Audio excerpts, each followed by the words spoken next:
member for Mildura. Thank you, Deputy Speaker, and I'm so happy to be able to rise and speak on this matter of public importance today. It's a curious thing, though.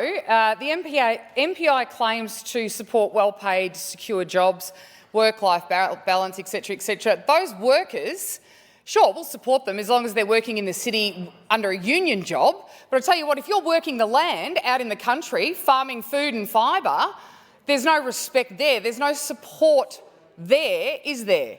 And they are some of the hardest workers ever. But I tell you what, if you're a member of the VFF or you are driving a tractor and working the land, what about support and respect for those workers? Because I tell you what, without them, you're going to really struggle to get that almond latte and avocado on toast, or a pot of beer, actually. Because in my electorate, Deputy Speaker, I'm not sure if you know this, we grow beer in my electorate.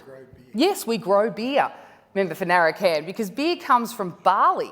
We grow a lot of barley, particularly around Beulah. What about some respect from this Allen Labor government for those workers, so they don't have to repeatedly come to the front steps of this parliament to be heard, or to at least even be considered? We talk about workers' rights. What about the rights of those workers that are working the land to be able to say who comes onto that property and who doesn't? And if they refuse entry to VicGrid, then they get fined $12,000. And I know some of the members on the other side just plead ignorance to this and pretend it's not happening. Well, it is. And this will be the straw that breaks the camel's back for a lot of those farmers. Because I tell you what, they have been resilient now for generations, and they have had enough. They shouldn't need to be, particularly after, in our region, we've had nearly an inch of rain. They should be out there spraying, but they're not. They've had to come to the city to try and be heard by an Allen Labor government that just turns a blind eye and wants to industrialise their land with more union jobs, rolling out a reckless renewables plan through all of that productive agricultural land. How is that respect for workers? So this MPI is actually incorrect in the very context and needs to define exactly what workers we are talking about, because we're certainly not talking about workers in regional Victoria. And heaven forbid, should you own a business or a small business in regional Victoria. What about the rights and responsibilities there? They've been demonised for years now by this Allen Labor government. So let's talk about well-paid, secure jobs for other workers that are not farmers. But I tell you, as a farmer, Deputy Speaker, as the daughter of a farmer, as the wife of a farmer, this is obviously a very big bugbear of mine right now, and it really grinds my gears. However, I was also a small business owner and have worked 2 or 3 jobs my entire life. And I tell you what, under Labor, Victorians are working harder than ever and keeping less in their pocket. The cost of living is absolutely soaring. And why wouldn't it be now with, 62 new or increased taxes? And those taxes lead to higher costs. It's simple arithmetic. Power bills are going up. Mortgage stress is rampant. Business confidence is flatlining, and I had a meeting this afternoon with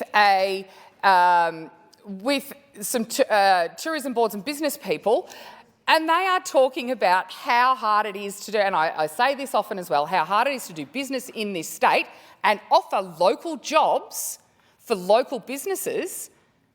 And in my region, they can simply go across the river and go into the Wentworth Shire Council. And I tell you what, the Wentworth Shire Mayor has seen that opportunity and has absolutely seized on it and has opened the Wentworth Shire Council up for business. And they are booming. And that is because they are being pushed across the river by the Allen Labor government in Victoria.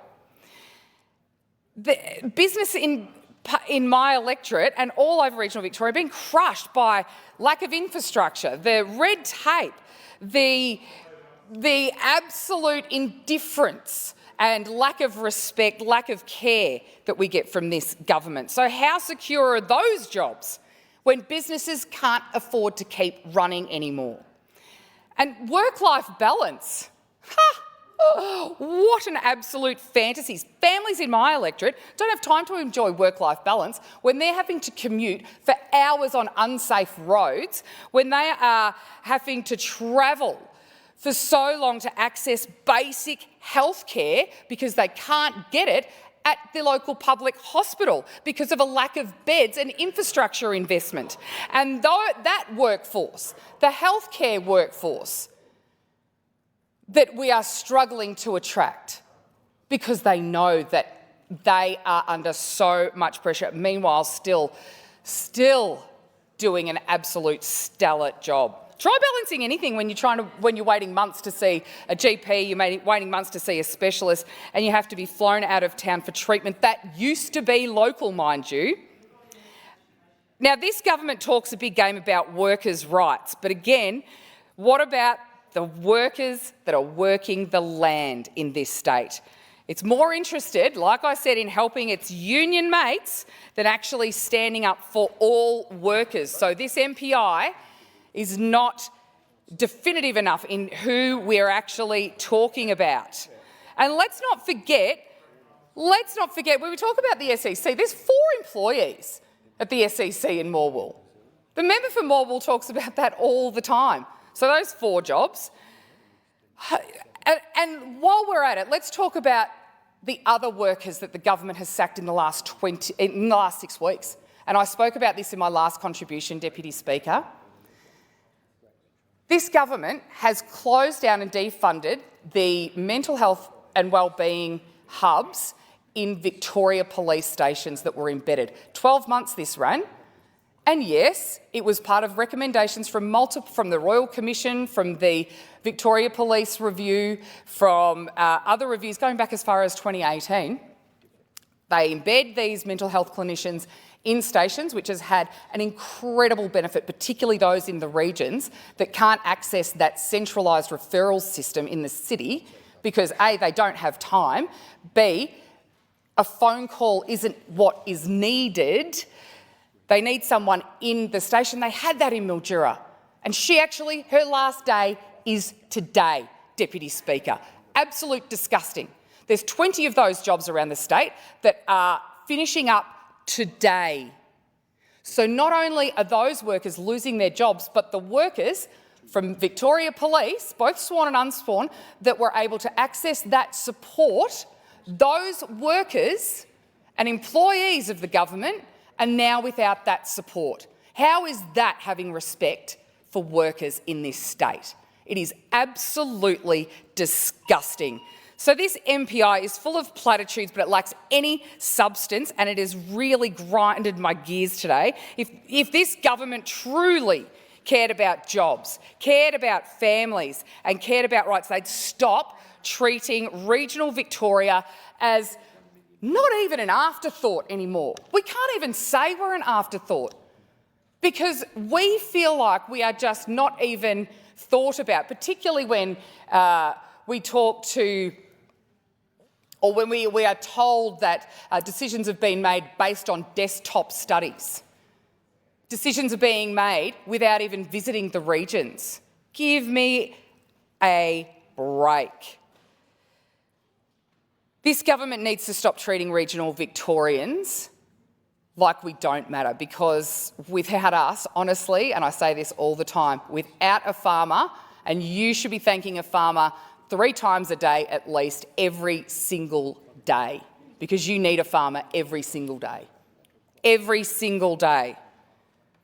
So you know what? Stop treating us and the people that work the land with utter contempt and disrespect, and stop pontificating about things, about respecting workers' rights when it is simply not true. Start delivering some outcomes, not just these ridiculous slogans.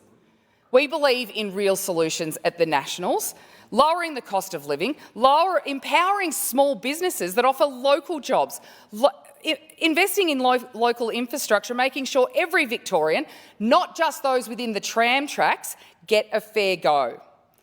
So, just to finish, if this Labor government wants to talk about a better future, it's time to stop selling fake hope and start delivering some actual results for those of us that are growing your food. Member for